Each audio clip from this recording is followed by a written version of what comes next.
So the low-hanging fruit is still on the transactional layer. I think it's the lowest hanging fruit. I also think it's the largest market. Welcome, everybody. Welcome to today's Fireside Chat. We're going to talk about building a lean, agile, and automation-first finance team. Where do you see low-hanging fruit with finance teams, and where have finance teams still not automated as much as they can? I think where there's more and more opportunity to jump in is on the rote kind of recurring ongoing work streams that accounting or FP&A and finance teams or even ops teams in some cases have to do. This is things like journal entries, accruals, payment applications, bank reconciliations, all these kind of core workflows that have to get done to reflect the latest and greatest and accurate financials in your books. It's just, I think folks in the accounting industry know, it's just stuff that has to get done. It's pretty binary between what's right and wrong, and it's just a lot of volume of work. And so really, more and more tooling and automation that can assist the ledgering process will really unlock a lot of free time and capacity for finance teams all around. I think there's been a lot more focus and emphasis in terms of automating on more downstream workflows like FP&A and maybe strategic work streams.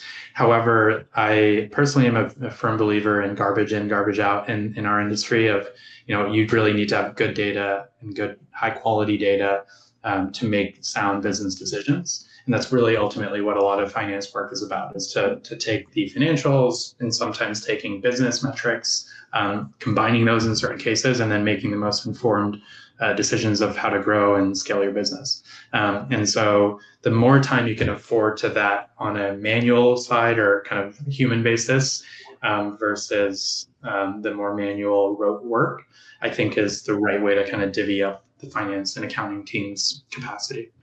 Gotcha. So the low-hanging fruit is still on the transactional layer. I think we have this graph. This is from Andreessen Horowitz from a few years ago, showing kind of that pyramid of kind of jobs to be done for a finance team. So you think the bottom of the pyramid is still kind of the lowest hanging fruit for finance teams today? I think it's the lowest hanging fruit. I also think it's the largest market. I think for businesses who are looking to address these pain points, I think it's a great space to be in. I actually think Ramp and Relit are probably the leaders in the space of addressing a lot of the pain points that teams have in these kind of bottom sections of the pyramids or the pyramid. And so I think once you get really tight on the controls and visibility on all the transactions, the reconciliation, you can then make very high quality forecasting and planning efforts, analysis efforts on top of that data.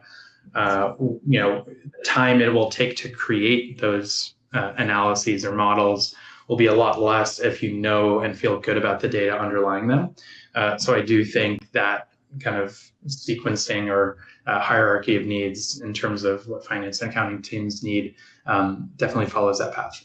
Even outside of just like core accounting and finance tasks, the really low hanging fruit is frankly just to start using it. So I've seen like one CFO I talked with a few weeks back, they actually have it required in their annual performance reviews with especially department heads of like, we've allocated budget for you to spend on AI tools.